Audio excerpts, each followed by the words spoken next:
할렐루야. 3월 14일 목요일 사순절 제4주차 말씀 기도에 함께 들으시겠습니다.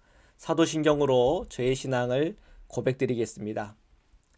전능하사 천지를 만드신 하나님 아버지를 내가 믿사오며 그 외아들 우리 주 예수 그리스도를 믿사오니 이는 성령으로 잉태하사 동정녀 마리아에게 나시고 본디오 빌라도에게 고난을 받으사 십자가에 못 박혀 죽으시고 장사한 지 사흘 만에 죽은 자 가운데서 다시 살아나시며 하늘에 오르사 전능하신 하나님 우편에 앉아 계시다가 저리로서 산자와 죽은 자를 심판하러 오시리라. 성령을 믿사오며 거룩한 공예와 성도가 서로 교통하는 것과 죄를 사하여 주시는 것과 몸이 다시 사는 것과 영원히 사는 것을 믿사옵나이다. 아멘. 걸어가신 하나님, 오늘 이 아침에 저희가 주님 앞에 기도와 간구로 찬송함으로 주님 앞에 섰습니다. 저희 10년간 마음속에 예수 그리스도 안에 있는 십자가의 능력으로 또한 부활의 생명으로 저희와 함께하여 주옵소서. 사순절 기간 예수님의 그 순환과 부활을 생각하고 묵상하는 가운데 복음의 눈을 열게 하여 주옵소서. 오늘 저희들에게 주어진 본문을 읽고 묵상하는 가운데 깨달음을 주시옵시고 그 본문을 통해 성령의 음성을 듣게 하시고 그 말씀 따라 믿음으로 순종할 때 주시는 주님의 복을 누리게 하여 주옵소서. 예수님의 이름으로 기도드립니다. 아멘. 우리 에베소서 2장 1절에서 10절의 말씀을 보겠습니다. 우리 1절에서 3절을 읽겠습니다. 그는 허물과 죄로 죽었던 너희를 살리셨도다. 그때의 너희는 그 가운데서 행하여 이 세상 풍조를 따르고 공중의 권세 잡은 자를 따랐으니 곧 지금 불순종의 아들들 가운데서 역사하는 영이라. 전에는 우리도 다 그 가운데서 우리 육체의 욕심을 따라 지내며 육체와 마음이 원하는 것을 하여 다른 이들과 같이 본질상 진노의 자녀였더니. 아멘. 자, 우리가 이 사순절 기간에 이 본문을 저희들이 읽고 묵상하게 되는데요. 이 본문이 어떤 맥락에서 이 본문을 함께 읽냐면 민수기에 나오는 불뱀이 들려지는 사건과 함께 이렇게 봅니다. 왜 이스라엘 백성들이 40년의 광야 생활을 했음에도 불구하고 호르마에서 만난 그 길, 험악하고 힘들고 고통스러운 길, 그 길 하나 때문에 닥시 낙심하여서 하나님을 원망하고 모세를 원망하게 되었을까? 이번에 설교하는 가운데 두 가지로 요약을 했는데 하나는 결핍에 대한 문제요, 하나는 지루함에 대한 문제다. 이렇게 두 가지를 얘기했습니다. 결핍이라고 하는 것에 있어서 우리가 그 결핍에 대해서 우리가 원망하지 않고 그 상황을 받아들이며 인내하며 채우실 하나님의 은혜를 기다릴 만큼의 그런 영적인 눈이 열린 사람들이 얼마나 많을까요? 그런 걸 생각해 보면 우리도 여전히 부족한 죄인일 수밖에 없구나 하는 것을 깨닫게 됩니다. 그리고 40년 동안 만나를 먹었는데 이 음식을 여전히 내게 생명의 양식이요 은혜로운 음식입니다 라고 고백할 수 있는 사람들이 얼마나 많을까요? 똑같은 맛을 40년을 느꼈다. 이제 지루합니다. 하찮은 음식입니다. 모든 사람이 그럴 수밖에 없는 우리의 욕구와 우리의 욕심과 인간적인 우리의 성향이 있다고 하는 것을 부인할 수가 없죠. 그런 면에서 우리가 허물과 죄로 죽었던 너희를 살리셨다는 주님의 말씀 가운데 허물과 죄란 무엇인가? 라고 질문할 때 어쩌면 그런 죄라고 하는 것이 나의 그냥 본성이구나 하는 그런 느낌을 받게 됩니다. 그래서 모든 사람이 죄를 범하였음에 하나님의 영광에 이르지 못했더니 라는 그 말씀이 주님 그럴 수밖에 없군요. 우리의 탐욕과 정욕이라고 하는 것을 우리가 떨쳐버리기에는 우리는 너무나 인간적인 사람일 뿐입니다 라고 고백할 수밖에 없는 거죠. 근데 예수님은 그러한 우리의 허물과 죄, 이 허물과 죄로 하나님 앞에 불순종할 수밖에 없는 그런 결론을 맺을 수밖에 없는 그 우리를 살리신 예수님이라는 거죠. 2절에 그때에 너희는 그 가운데에 행하여, 그 가운데 행했다고 하는 것은 우리가 허물로 죄로 행했다는 거죠. 그래서 이 세상의 풍조를 따르고 공중권세 잡은 자들을 따랐다. 이 세상의 풍조를 그대로 따르는 것이 좋은 게 아니라는 겁니다. 그리고 공중권세 잡은 자를 따르면 안 된다는 거죠. 공중권세 잡은 자가 누굽니까? 사탄이죠. 사탄은 누굽니까? 하나님을 대적하는 자요. 교만과 거짓으로 똘똘 뭉친 존재인 거죠. 그런 이 마귀에 휩싸여져 있는, 마귀에 완전히 붙들려져 있는 자를 우리가 따르고 있다. 얼마나 소름 돋는 일입니까? 그러면서 이렇게 설명하고 있습니다. 곧 지금 불순종의 아들들 가운데 역사하는 영이다. 불순종과 깊은 관련이 있죠. 그 불순종은 결국은 뭐와 관련이 있습니까? 교만과 거짓이 깊은 관련을 맺고 있습니다. 3절의 전에는 우리도 다 그 가운데서 우리의 육체의 욕심을 따라 지냈다. 우리 모든 인간이 결국은 그런 교만과 거짓에 붙들려 살아가고 있다는 거죠. 그리고 우리는 결핍에 관해서 또는 이 지루함을 견디지 못하는 우리 인간적인 본성을 가지고 살아간다는 거죠. 그래서 내 생각대로, 내 방법대로, 내 고집대로, 내가 원하는 바대로 하려고 하는 내가 있다는 것입니다. 그런 나를 부인하는 것, 자기를 부인하고 그리고 각기 자기의 십자가를 지고 예수님을 따라야 한다고 하는 주님의 그 가르침, 그 가르침에 우리가 그 가르침대로 살아야 되는데 자기를 부인하는 일이 쉽지가 않죠. 육체의 욕심이 너무나 강렬하기 때문에 그런 거요. 우리의 본성이 너무나 강하기 때문에 그렇습니다. 그래서 성경은 이렇게 말합니다. 본질상 진노의 자녀다. 본질입니다. 진노의 자녀 같은 그런 삶을 살아갈 수밖에 없는 우리의 본질. 이 본질을 완전히 허물기 위해서는 예수 그리스도 그분의 보혈과 그 은혜 외에는 없다는 걸 사도 바울이 우리에게 전하고 있는 것이죠.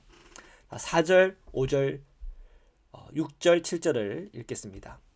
긍휼이 풍성하신 하나님이 우리를 사랑하신 그 큰 사랑을 인하여 허물로 죽은 우리를 그리스도와 함께 살리셨고 너희는 은혜로 구원을 받은 것이라. 또 함께 일으키사 그리스도 예수 안에서 함께 하늘에 앉으시니 이는 그리스도 예수 안에서 우리에게 자비하심으로써 그 은혜의 지극히 풍성함을 오는 여러 세대에 나타내려 하심이라. 아멘. 4절부터 7절의 이 기록을 보면 정확히 복음을 풀어 해석하는 것이라 할 수 있겠습니다. 긍휼이 풍성하신 하나님, 이 복음 안에서 드러난 거 아닙니까? 그 긍휼은 바로 예수님의 그 십자가가 바로 그 증거를 하는 것입니다. 그 로마서를 통해서 우리가 확인을 했죠. 우리를 사랑하신 그 큰 사랑으로 인하여 예수님의 그 십자가를 통하여 보여주신 하나님의 큰 사랑으로 인하여 5절에 허물로 죽은 우리, 이 허물이라고 하는 것은 누구는 있고 누구는 없고가 아니라 모든 사람이 그 본성적으로 본질적으로 죄를 지을 수밖에 없는 우리의 현실이요 진노의 자녀일 수밖에 없는 우리의 본질인 거죠. 그 허물로 죽은 나와 여러분을 그리스도와 함께 살리셨다. 하나님의 사랑이 또 하나님의 긍휼이 너희는 은혜로 구원을 받은 것이다. 아멘이죠. 결국은 우리가 하나님의 그 은혜 없이는 살 수 없는 존재요. 하나님의 은혜 없이는 구원받을 수도 없는 존재요. 하나님의 은혜 없이는 그 복음을 체험하거나 경험하거나 또한 우리가 붙잡을 수도 없는 것이죠. 그만큼 하나님의 은혜가 크다고 하는 걸 깨닫게 되는 거죠. 6절에 또 함께 일으키사 그리스도 예수 안에 함께 하늘에 앉았다. 함께 일으켰다고 하는 것은 예수님이 십자가에서 끝난 것이 아니라 십자가를 넘어 부활의 영광에 참여했다는 것입니다. 이 부활은 예수님이 첫째 부활이요. 그 다음에 우리가 그 부활의 성도로서 줄을 선 겁니다. 그래서 예수님의 그 복음 안에서 아멘하고 받아들인 모든 성도들에게는 이 부활에 동참하는 은혜가 있는 거죠. 예수 안에서 함께 하늘에 앉혔다. 하늘이라고 하는 것은 지금 이 현재의 세상을 뛰어넘는 초월의 세상이잖아요. 이 초월의 세상이라고 하는 것을 또 다른 말로 말하면 부활에 동참하는 것이요. 예수 그리스도와 연합하는 것을 의미하는 것입니다. 7절에 이는 그리스도 예수 안에서 우리에게 자비하심으로써 그 은혜의 지극히 풍성함을 오는 여러 세대에 나타내려 하는 것이다. 예수 그리스도 안에서 우리에게 드러난 하나님의 사랑, 하나님의 자비가 십자가와 부활을 통해서 확인하고 또 분명해진 거죠. 그 은혜의 지극히 풍성함, 이 십자가와 부활이라고 하는 이 놀라운 복음, 이것이 오는 여러 세대에 나타내려 하는 겁니다. 그것은 우리 이전에 믿음의 조상일뿐 아니라 오늘 우리에게, 또 우리 자녀들에게, 또 우리 손주 손녀들에게도 여전히 이 복음은 드러나야 될 복음이요, 주님의 은혜와 그 풍성함은 계속 끊임없이 드러나야 할 것입니다. 언제까지요? 예수님이 이 땅에 다시 오는 날까지, 우주적인 종말을 오는 바로 그날까지, 하나님의 우주적 심판이 있는 그날까지 끊임없이 그 복음의 이 여정은 계속되어야 할 것입니다. 8절부터 10절 끝까지 읽겠습니다. 너희는 그 은혜에 의하여 믿음으로 말미암아 구원을 받았으니 이것은 너희에게서 난 것이 아니요 하나님의 선물이라. 행위에서 난 것이 아니니 이는 누구든지 자랑하지 못하게 함이라. 우리는 그가 만드신 바라 그리스도 예수 안에서 선한 일을 위하여 지으심을 받은 자니 이 일은 하나님이 전에 예비하사 우리로 그 가운데 행하게 하려 하심이니라. 아멘. 8절에 이렇게 기록했습니다. 너희는 그 은혜로 인하여 믿음으로 말미암아 구원을 받았다. 이 믿음으로 말미암아 받은 구원은 이 믿음 자체에 어떤 의미가 있는가를 생각해 봐야 합니다. 예수 그리스도를 믿는 이 믿음이라고 하는 것이 값없는 믿음이다. 값없는 믿음이라고 하는 것은 왜 나왔는가? 로마서에 의하면 유대인들은 이런 주장을 했습니다. 할레파 유대인이라 그래야 되겠죠. 그냥 믿는 것으로 불충분하다. 할례도 받아야 된다. 절기도 지켜야 된다. 모세의 율법도 지켜야 된다. 근데 이방인들이 그것을 행하기에는 너무 어렵다는 거죠.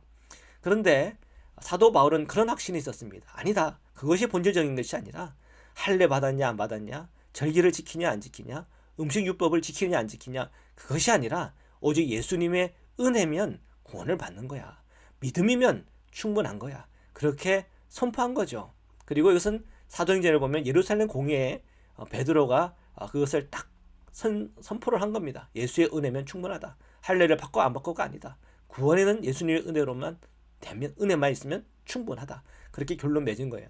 8절도 바로 그런 연장성에 있는 거죠. 그 은혜로 인하여 믿음으로 말미암아 구원을 받았다. 할례를 받았냐 안 받았냐, 율법을 지키냐 안 지키냐, 그게 아니다. 이렇게 분명히 얘기했어요. 그래서 이것은 너에게서 난 것이 아니요 하나님의 선물이다. 하나님의 선물이니까 감사함으로, 기쁨으로, 은혜로 받으라는 겁니다. 이것이 곧 그리스도인의 기독론이요, 그리고 그리스도인의 구원론인 겁니다. 그러면 우리가 이런 질문을 할 수 있죠. 은혜면 충분하다 그러면 우리의 행위는 뭐 필요 없는 것이냐? 필요 없는 게 아니에요. 그죠? 믿음은 결국 행동으로 나타나고, 사랑도 역시 행동으로 나타나고, 소망도 역시 행동으로 나타나는 겁니다. 9절에 이 이유를 분명히 얘기하고 있어요. 행위에서 난 것이 아니니 이는 누구든지 자랑하지 못하게 한다. 구원은 행위에서 난 것이 아니라, 그리고 은혜로 인한 것이기 때문에 내가 이런 거 했기 때문에 저런 거 했기 때문에 내가 구원받는 거야. 그런 자랑을 할 수가 없는 거예요. 그건 뭘 얘기하냐면 교만할 수 없다는 거죠. 겸손한 삶을 살아가야 된다는 거죠. 그러면 교만할 수 없고 겸손한 삶을 살아가야 한다고 하는 것 자체가 또 하나의 행위가 되는 거죠. 하나님께서 우리에게 베풀어 주신 은혜로운 구원을 통해서 우리가 변화받고, 변화받은 우리의 삶의 자리가 분명히 있다고 하는 사실입니다. 그래서 우리가 혼돈하면 안 됩니다. 그냥 은혜로만 다 되는 거지. 아니요. 그 은혜를 받은 자는 은혜 받는 자의 삶이 있다고 하는 걸 우리가 기억해야 하는 것이죠. 10절에 우리는 그가 만드신 바라 하나님의 창조함을 입을 뿐 아니라 예수 그리스도의 보혈의 피와 부활의 동참함을 통하여 우리는 새로운 피조물이 된 거죠. 그리스도 예수 안에서 선한 일을 위하여 지으심을 받았다. 이것이 곧 다른 표현으로 하면 새로운 피조물이 되었다는 거죠. 이 일은 하나님이 전에 예비하사 우리로 그 가운데 행하게 하려 하심이라. 행하게 하려 하심이라. 예. 다시 행함에 대한 이야기가 나오고 있어요. 처음에는 행위에서 난 것이 아니다. 누구든지 자랑하지 못하게 한다. 얘기했지만 다시 10절 끝에는 그 가운데서 행하게 하려 하심이라 그랬습니다. 그래서 우리 성도들이 이 구원에 대한 이 부분에 있어서 우리가 잘 이해해야 됩니다. 우리가 예수 그리스도를 믿음으로 은혜로 구원을 받았습니다. 구원받은 그리스도인으로서 우리는 이 세상 가운데 주님의 은혜 안에서 행해야 되고, 믿음 안에서 행해야 되고, 사랑 안에서 행해야 되고, 소망 가운데 행해야 하는 것입니다.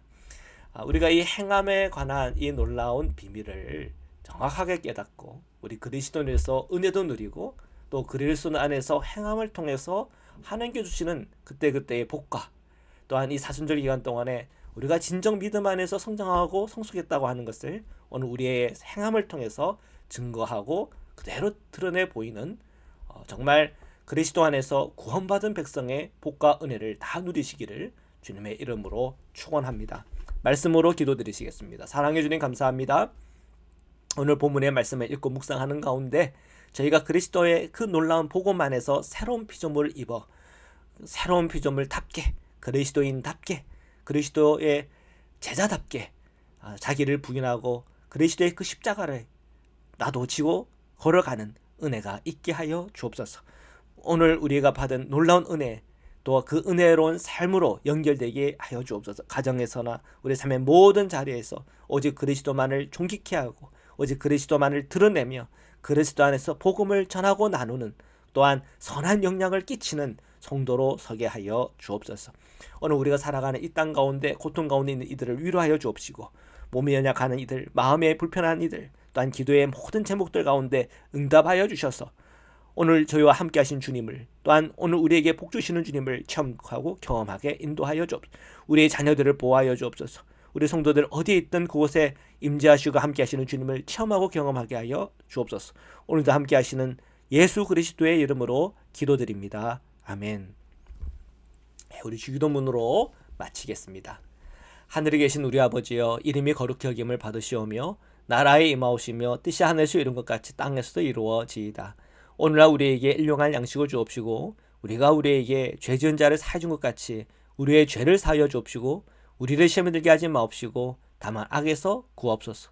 나라와 권세와 영광이 아버지께 영원히 있사옵나이다. 아멘.